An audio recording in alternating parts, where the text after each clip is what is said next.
Assalamualaikum warahmatullahi wabarakatuh.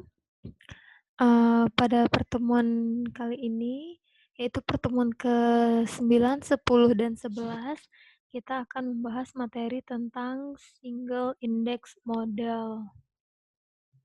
Oke, materinya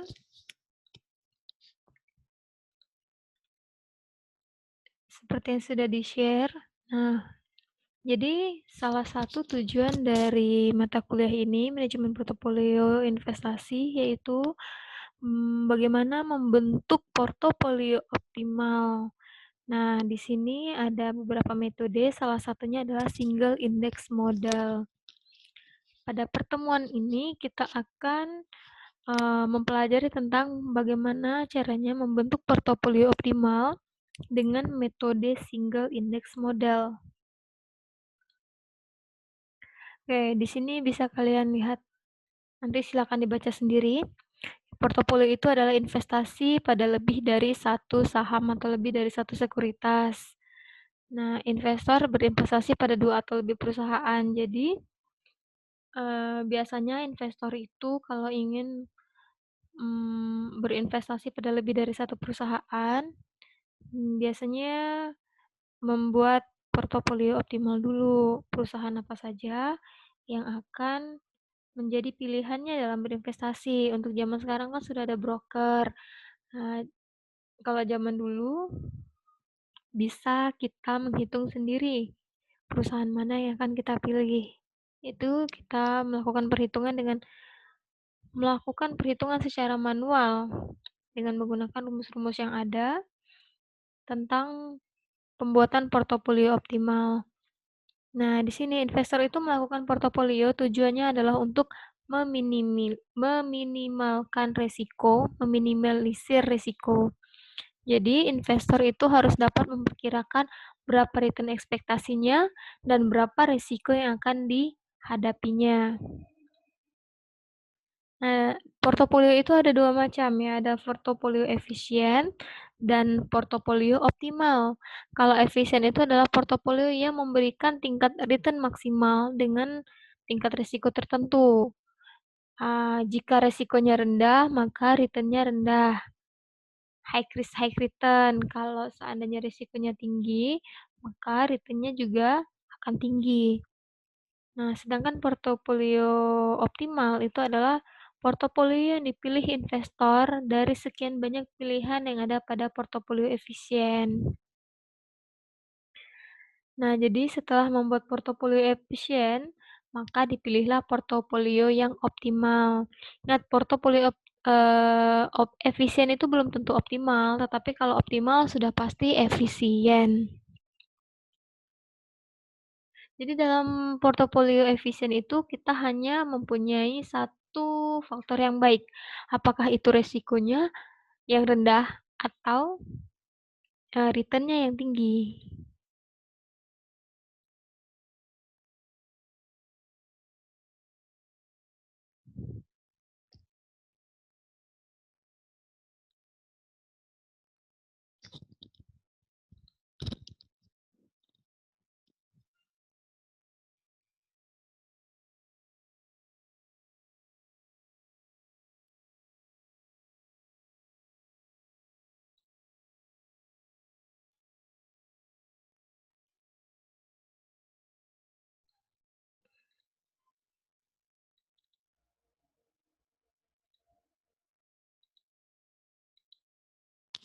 Nah, di sini kita akan menggunakan metode single index model atau model indeks tunggal. Nah, jadi single index model ini didasarkan pada pengamatan bahwa harga dari suatu sekuritas itu berfluktuasi. Kadang naik, kadang turun, itu sesuai dengan indeks harga pasar.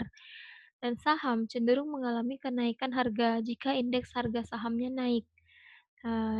Dan berlaku juga sebaliknya jika indeks harga saham turun, maka kebanyakan sahamnya juga mengalami penurunan harga. Nah, di sini ada tahapan-tahapan dalam melaksanakan perhitungan single index model. Yang pertama itu adalah menghitung return sekuritas, kemudian return pasar, return ekspektasi sekuritas, dan return ekspektasi pasar. Menghitung return sekuritas itu berdasarkan, harga saham sekuritas. Sedangkan untuk return pasar itu dihitung berdasarkan indeks harga saham gabungan. Oke, setelah menghitung return sekuritas, return pasar, dan return ekspektasinya, kemudian menghitung beta dan alfa, kemudian error dan expected error, varian error sekuritas, excess return to beta sekuritas, kemudian ada AI, BI, dan CI. Yang pertama menghitung return sekuritas dan return pasarnya. Kemudian return ekspektasi ini, return sekuritas ini adalah return realisasinya yang kita bisa hitung dengan rumus capital gain atau loss, yaitu harga sekarang dikurangin harga periode lalu dibagi dengan harga periode yang lalu. Sedangkan untuk return pasarnya, kita menggunakan data dari IHSG. Untuk perhitungan rumusnya sama.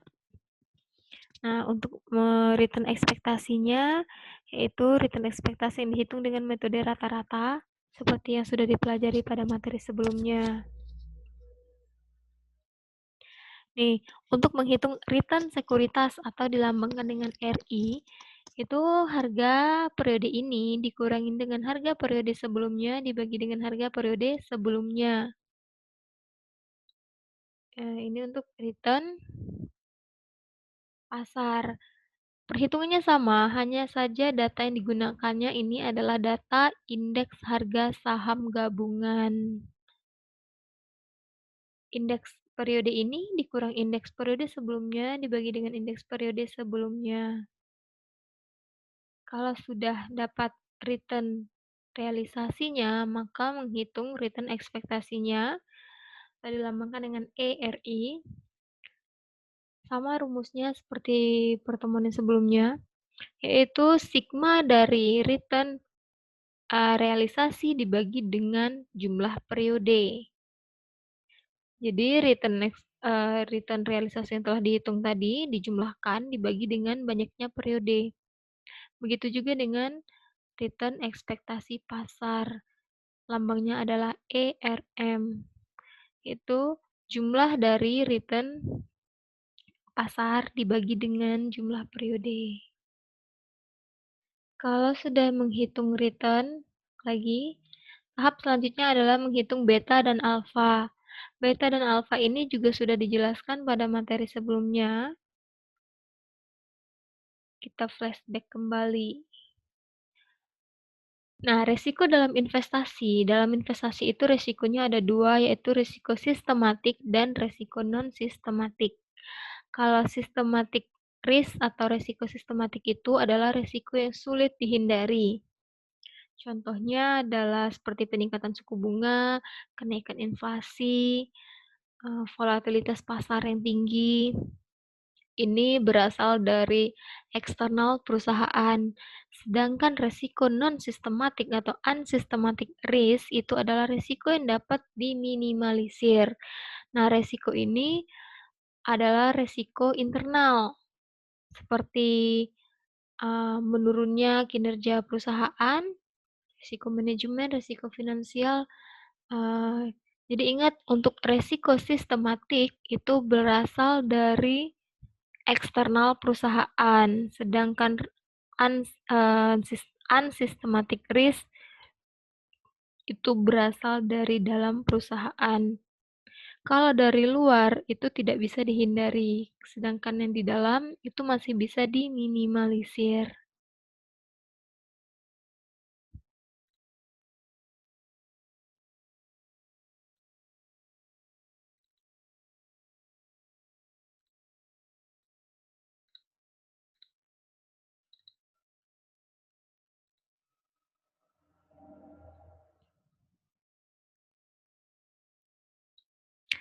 Nah, dalam perhitungan portofolio ini, resikonya kita menggunakan pendekatan beta. Beta ini mengukur resiko sistematik dari suatu sekuritas. Rumusnya adalah varian sekuritas market dibagi dengan varian market. Untuk varian sekuritas market, ini penjabaran rumusnya. yaitu sigma dari return realisasi dikurang return ekspektasi sekuritas dikali dengan return pasar dikurang dengan return ekspektasi pasar dibagi dengan varian market. Varian market itu rincian perhitungannya adalah sigma return pasar dikurang return ekspektasi pasar pangkat 2. Kemudian untuk B alfanya, alfa itu adalah selisih antara return sekuritas dengan return ekspektasi berdasarkan return pasar. Jadi alfa ini menunjukkan kehandalan investor dalam mengalahkan return pasar.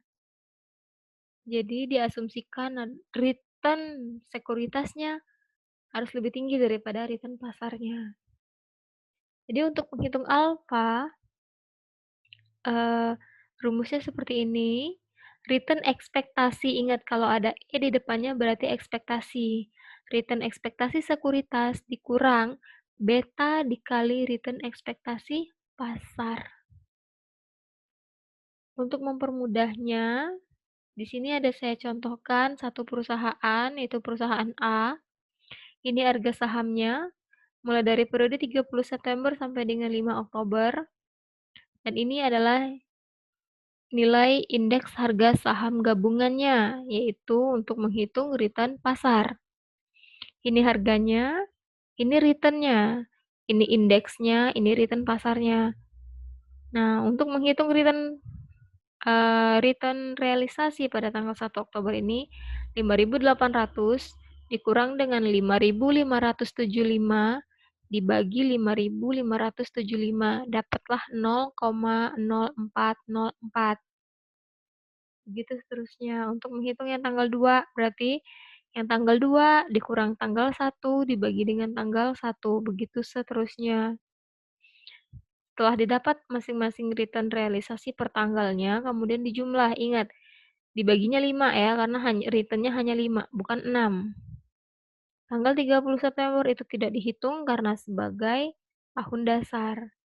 Jadi, untuk menghitung return ekspektasi, ini return tanggal 1, 2, 3, 4, 5 dijumlahkan dibagi 5, dapatlah nilainya ini. Di sini kenapa minus? Ini artinya capital loss. Karena harga hari ini lebih rendah daripada harga periode sebelumnya. Untuk menghitung return pasar sama, IHSG-nya tanggal 1 dikurang tanggal 30 September dibagi dengan tanggal 30 September dapat 0,0009. Untuk menghitung tanggal 2, berarti IHSG tanggal 2 dikurangin tanggal 1 dibagi tanggal 1. Begitu seterusnya dijumlahkan dibagi 5. Inilah return ekspektasi pasar. Nah, ini kita menghitung beta. Pertama kita cari dulu varian market, varian sekuritas. Varian sekuritas terhadap pasar. Ini rumusnya return realisasi dikurang return ekspektasi dikali return pasar dikurang return ekspektasi pasar. Dan untuk varian marketnya, return pasar dikurang return ekspektasi pasar pangkat 2. Ini ada returnnya tadi yang sudah dihitung. Tanggal 1, 2, 3, 4, 5. Ini return ekspektasi sekuritasnya 0,0225. Kemudian ini adalah return pasarnya. Return realisasi tanggal 1 sampai tanggal 5. Dan ini adalah return ekspektasi pasarnya 0,0016. Angka ini didapat dari hasil perhitungan ini. Oke. Pertama kita menghitung return realisasi dikurang return ekspektasi. Nih, return realisasinya 0,0404 dikurang 0,0225 dikali return pasar 0,0009 dikurang return ekspektasi pasar 0,0016. Hasilnya adalah minus 0,0000. Next, tanggal 2. Tanggal 2 berarti return realisasinya 0,0086 dikurang return ekspektasinya tetap dikali dengan return realisasi pasar 0,0218 dikurangin dengan return ekspektasi pasar, hasilnya minus 0,0003. Begitu seterusnya, kemudian dijumlahkan.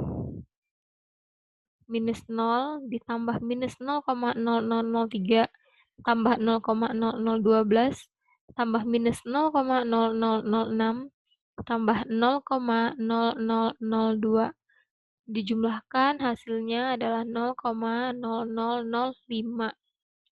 Inilah sigma dari varian sekuritas terhadap pasar. Kemudian mencari varian market, rumusnya adalah return realisasi pasar dikurang return ekspektasi pasar pangkat 2. Ini sudah saya jabarkan. Silakan dihitung ulang. Kemudian dijumlahkan, hasilnya adalah 0,0007. Jika telah didapat perhitungan ini, selanjutnya kita tinggal memasukkannya ke rumus. Jadi, betanya adalah 0,0005 dibagi dengan 0,0007. Hasilnya adalah 0,7143. Ketika sudah didapat beta, maka selanjutnya menghitung alfa. Alfa itu adalah return ekspektasi sekuritas 0,0225 dikurang dengan betanya ini dikali dengan return ekspektasi pasar 0,0016. Nah, 0,7143 dikali dulu dengan 0,0016 hasilnya adalah 0,0011. Kemudian return ekspektasi sekuritas dikurangi dengan hasil perhitungan ini dapatlah alfanya 0,0214. Next, menghitung error dan expected error. Kenapa kita harus menghitung error? Karena tidak ada yang sempurna. Kesempurnaan itu hanya milik Allah dan judul lagu Andra and the Backbone. So, setiap apapun itu pasti ada errornya. Nah, termasuk juga dalam perhitungan portofolio optimal. Kita juga mengasumsikan ada nilai errornya. Yang pertama, kita menghitung error sekuritas dulu. Error sekuritas itu return realisasi dikurangi dengan beta return realisasi dikurangi alfa dikurang beta kali return pasar. Setelah didapat nilai error, maka kemudian menghitung expected error. Expected error ini adalah jumlah dari error ini dibagi N kurang 1, di mana N adalah jumlah periodenya.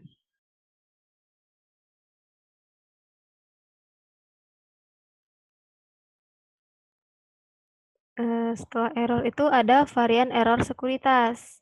Nah, varian error sekuritas ini sigma dari error sekuritas dikurangi dengan expected error pangkat 2 dibagi N kurang 1. Oke, untuk mempermudahnya kita langsung masuk ke contoh soal. Ini masih menggunakan contoh yang sama, di mana di sini tadi kita sudah tahu ini return realisasinya, ini return pasarnya, ini return ekspektasi sekuritas, ini return ekspektasi pasar, ada beta dan ada alfa. Pertama kita menghitung errornya dulu. Error itu ini return realisasi sekuritas dikurangin dengan alfa, alfanya tetap dikurang dengan beta dikali return pasar. Betanya tetap. Jadi di kolom ini yang berubah itu hanya return realisasi sekuritas dan return realisasi pasar. Disesuaikan dengan periodenya. Setelah didapat, ini dikali dulu ya. 0,7143 dikali dulu dengan 0,0009. Setelah didapat hasilnya baru dari depan sini dikurangin ini dulu, dikurangin dengan hasil perkalian ini. Dapat hasilnya 0,0183. Begitu seterusnya, kemudian dijumlahkan. Inilah sigma dari error sekuritas. Kemudian kita menghitung juga error sekuritas dikurangi dengan expected error pangkat 2. Error sekuritasnya ini, hasil perhitungan ini, dikurangi dengan error expected error atau error ekspektasi ini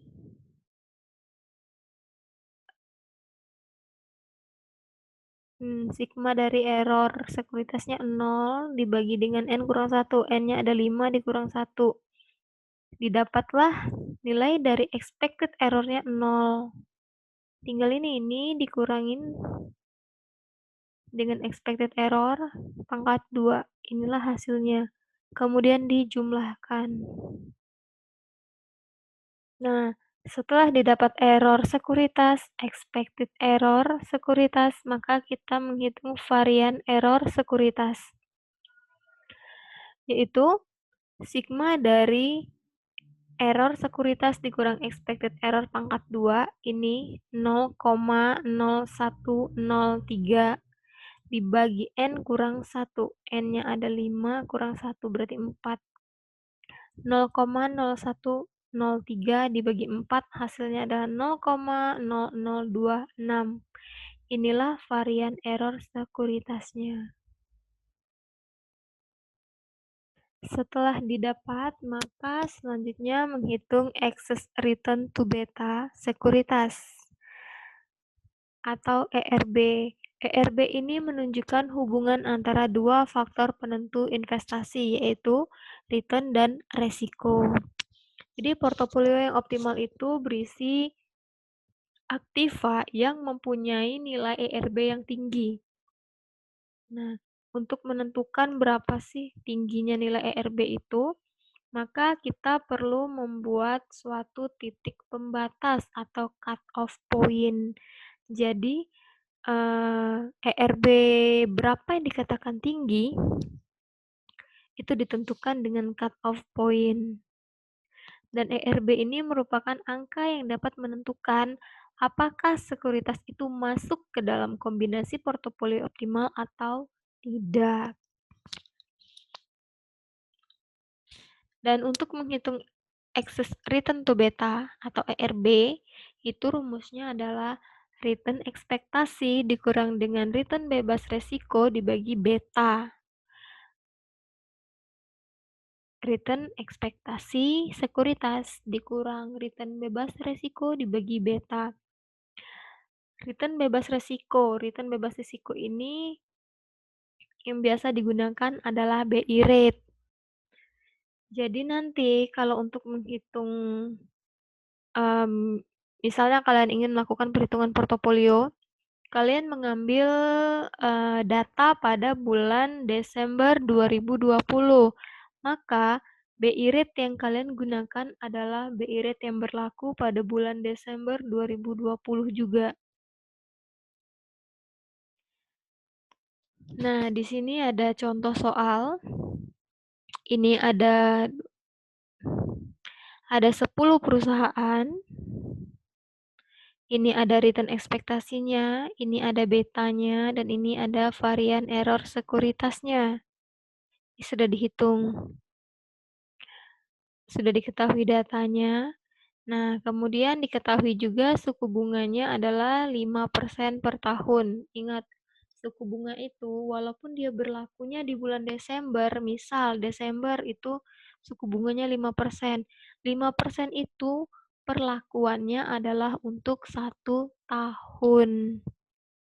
Kenapa dibuat per bulan? Karena bisa jadi dalam setahun itu tingkat suku bunganya berbeda-beda, bisa naik, bisa turun, bisa juga tetap.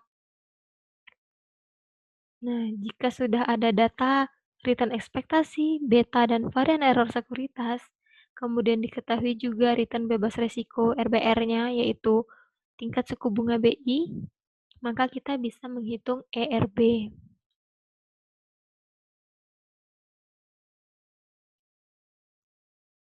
Contoh, untuk saham AALI. Nah, jadi di sini return bebas resikonya adalah 5%.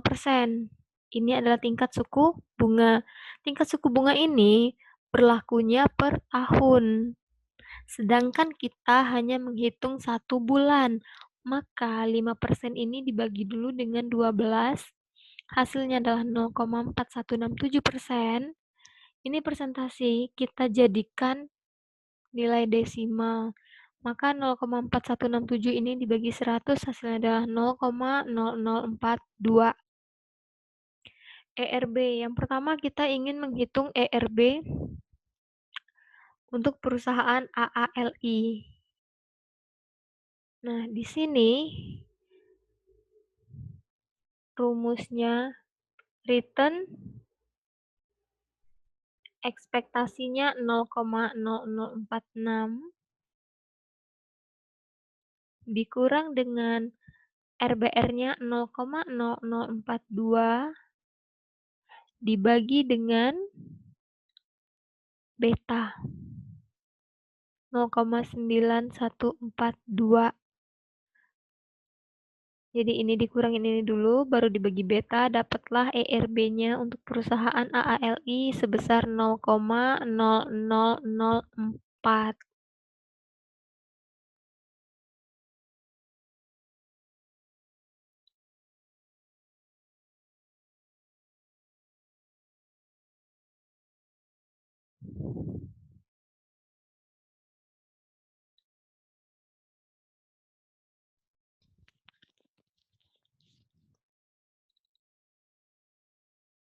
Oke, ini contoh perhitungannya. Ini sudah saya salin ke Excel. Di sini tadi ada saham 10. Ini return ekspektasinya, ini betanya, dan ini varian error sekuritasnya. Sedangkan tadi sudah dihitung berdasarkan soal RBR-nya adalah 0,0042. Kita hitung masing-masing dari ERB masing-masing perusahaan. Untuk perusahaan ALI, return ekspektasi dikurang dengan RBR. RBR-nya selalu tetap dibagi dengan beta. Oke. 0,0004.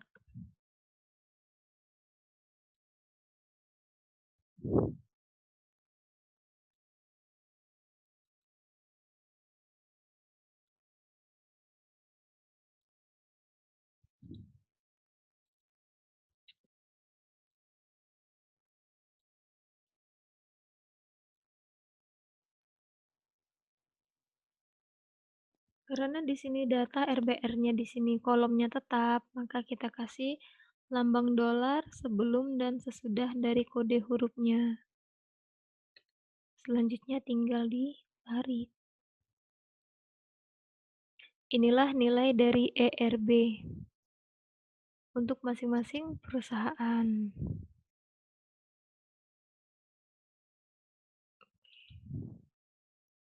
Oke. Setelah menghitung sampai dengan ERB, langkah selanjutnya adalah urutkan perusahaan dengan nilai ERB dari yang tertinggi sampai dengan yang terendah. Oke, kita urutkan dulu. ERB-nya dari yang tertinggi sampai yang terendah.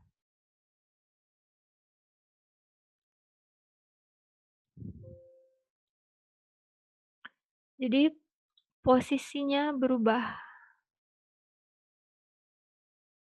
Inilah posisinya berubah. Kemudian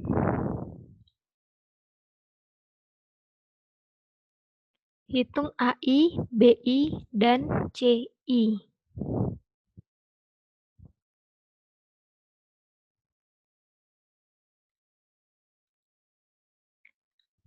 Ada AI, ada BI.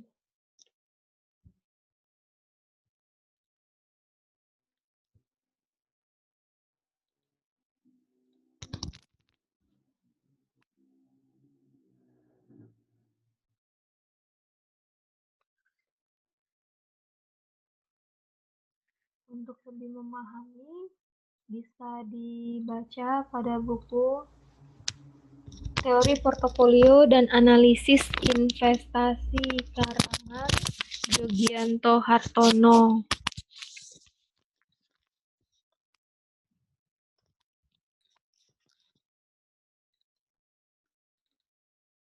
Oke. Nah, di sini kalian bisa lihat rumusnya ada AI, ada BI, dan ada CI.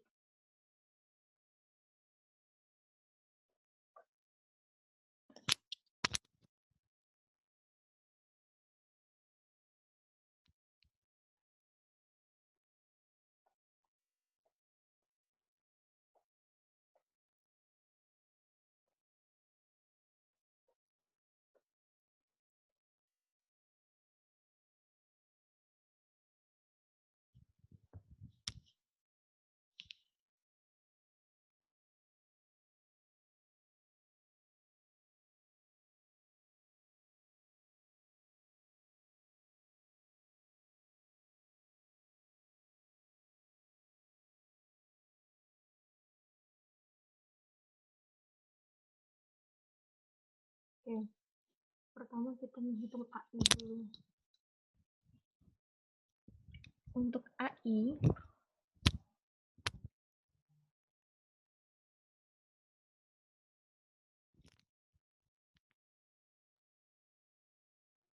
ini expected return dikurang dengan RBR dikali dengan beta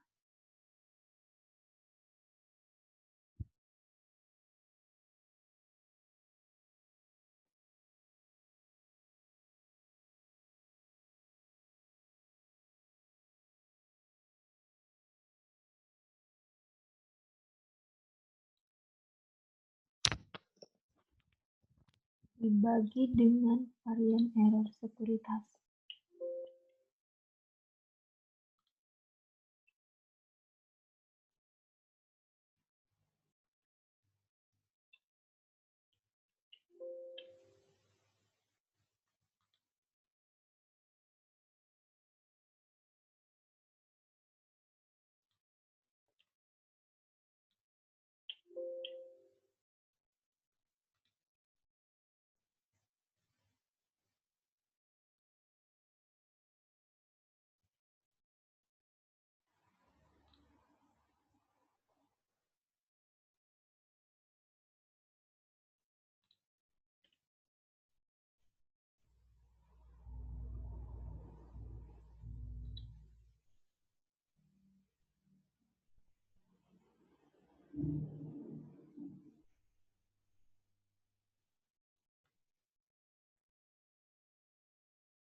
Karena RBR posisinya selalu tetap, maka dikasih lambang dolar.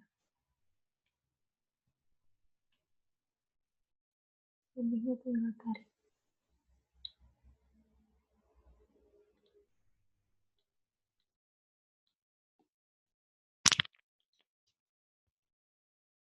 Ini adalah perhitungan dari AI.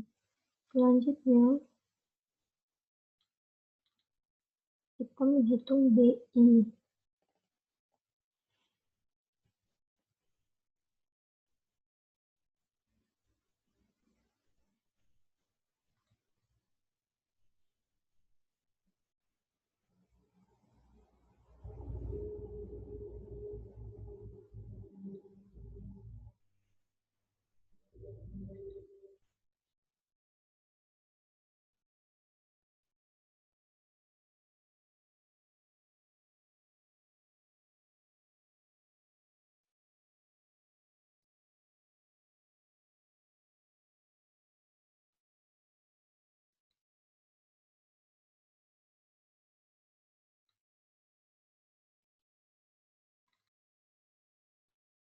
Rumus BI adalah beta pangkat 2 dibagi dengan varian error sekuritas.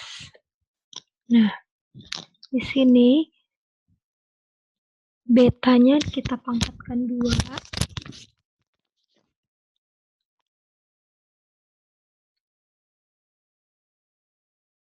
dibagi dengan varian error sekuritas. Varian error sekuritasnya tidak usah kita pangkatkan 2 karena rumusnya memang seperti ini. Oke, tinggal ditarik.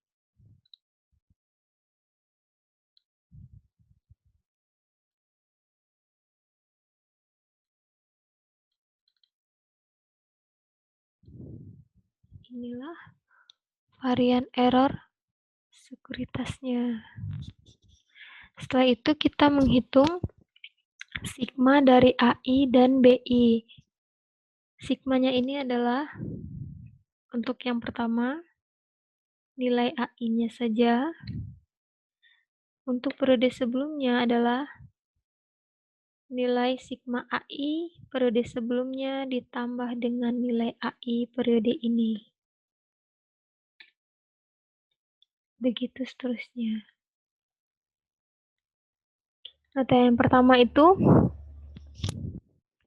nilai AI-nya tinggal dipindahkan, sedangkan untuk ke bawahnya nilai sebelumnya ditambah dengan nilai AI periode ini.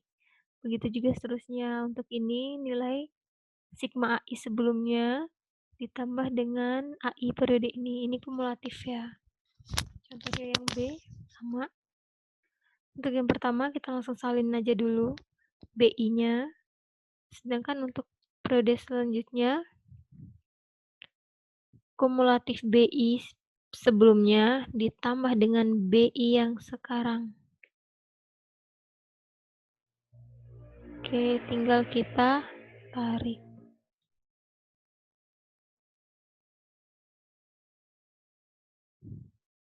Selanjutnya menghitung nilai CI. Kita salin lagi rumusnya.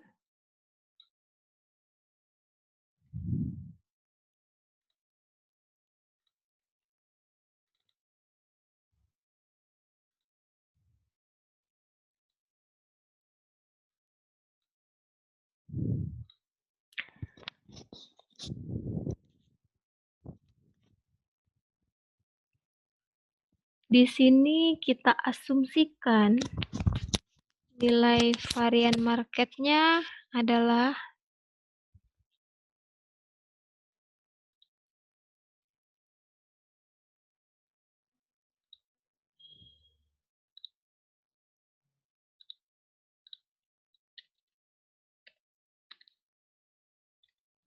nol koma nol nol 10.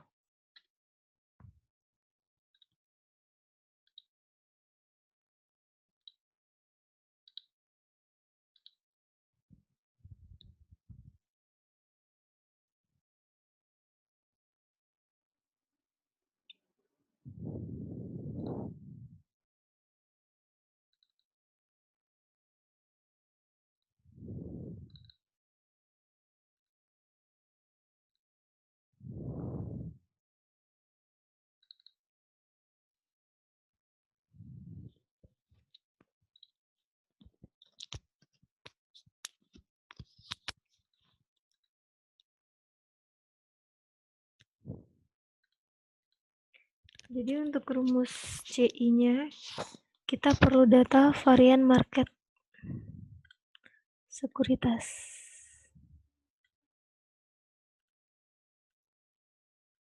Kita asumsikan nilai varian market sekuritasnya adalah 0,0010.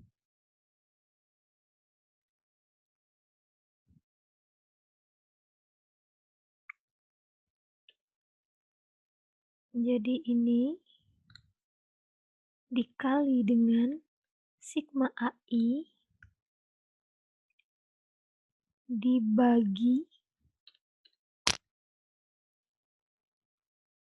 1 ditambah varian market dikali kumulatif BI.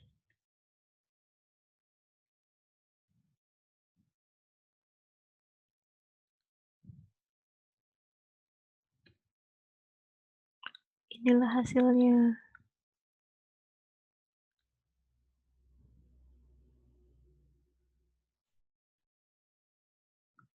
Sama seperti tadi, karena nilai varian marketnya sama, maka di sini dikasih dolar.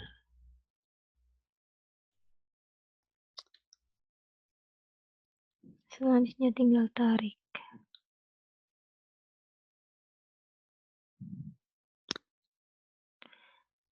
Nah, selanjutnya setelah kita menghitung CI, kita menentukan cut off point.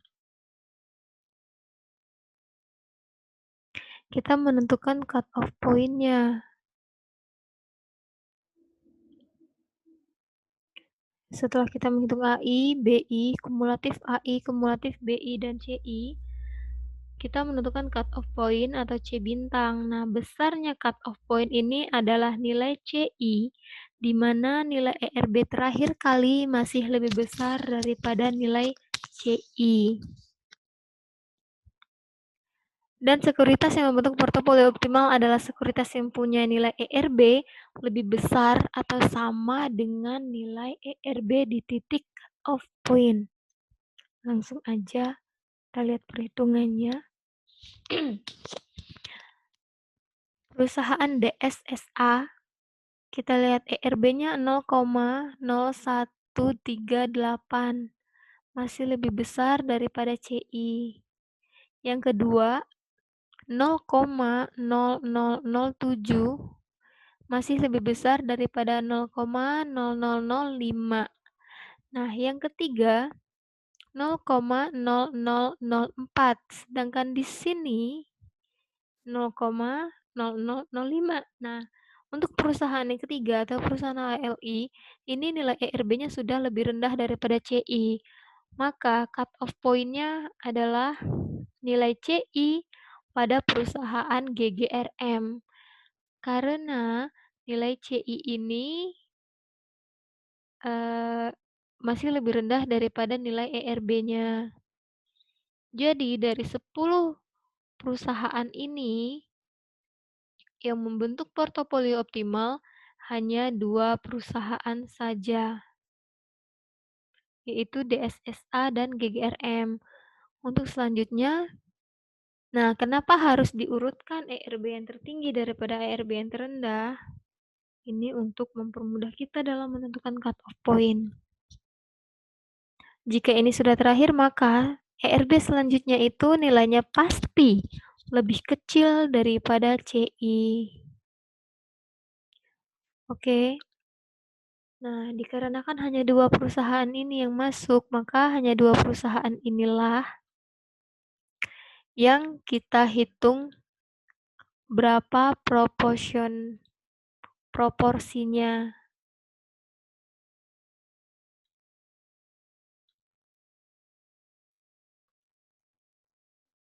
Untuk menghitung berapa proporsinya, kita menggunakan mus ZI.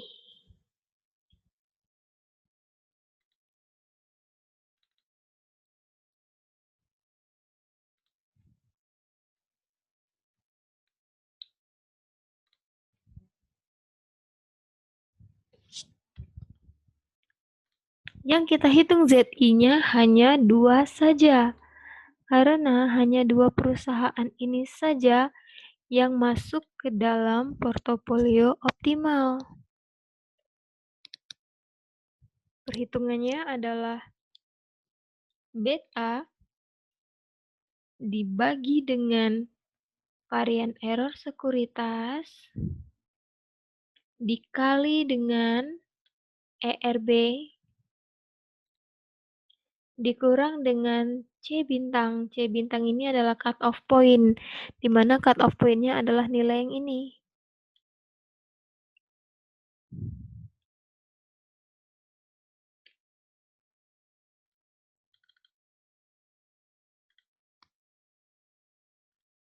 Oke, cut off point-nya kita kasih dolar, karena posisinya selalu sama. Dan tinggal kita tarik.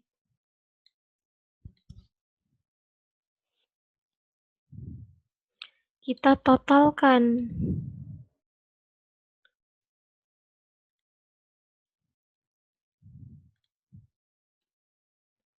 Kemudian kita mencari persentasinya.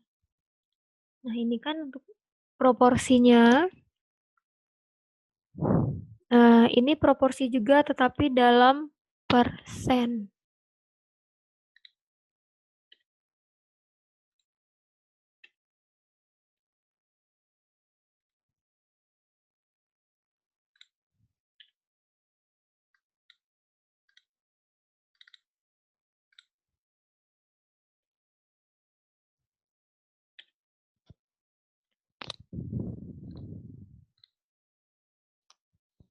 Nah, dari 10 perusahaan ini setelah kita hitung sampai dengan CI yang masuk ke dalam portofolio optimal itu hanya 2 perusahaan. Karena hanya 2 perusahaan ini yang nilai ERB-nya lebih tinggi daripada CI-nya. Dan cut off point-nya ada pada nilai CI perusahaan GGRM. Setelah kita mendapatkan 2 perusahaan ini, kemudian kita menghitung berapa sih proporsinya masing-masing, yaitu dengan menggunakan rumus ZI. Nah, ini kita presentasikan di mana nilai DSSA-nya adalah 78,60%, sedangkan GGRM-nya 21,40%. Nah, dari sini kalian bisa menyimpulkan bahwa dari 10 perusahaan yang kita masukkan, misalkan kita hitung yang kita masukkan sebagai kandidat portofolio optimal, ternyata hanya 2 perusahaan saja yang membentuk portofolio optimalnya, yaitu perusahaan DSSA dan GGRM. Dari 2 perusahaan ini kita bisa berinvestasi dengan memperbanyak porsinya pada perusahaan DSSA.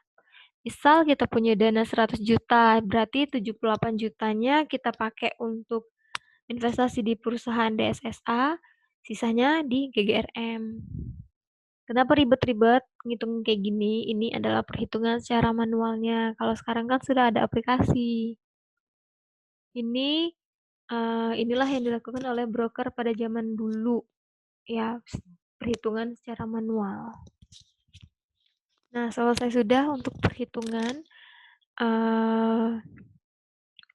dari portofolio optimal dengan metode single index model. Jika masih kurang paham, silakan diulangi materinya, diulang tonton lagi video ini, dan jangan hanya ditonton, tetapi diikuti step by step-nya sehingga didapat angkanya. Oke, sekian penjelasan dari perhitungan metode single index model. Semoga bisa dipahami. Kalau ada kurang atau kesalahan, saya mohon maaf. Assalamualaikum warahmatullahi wabarakatuh.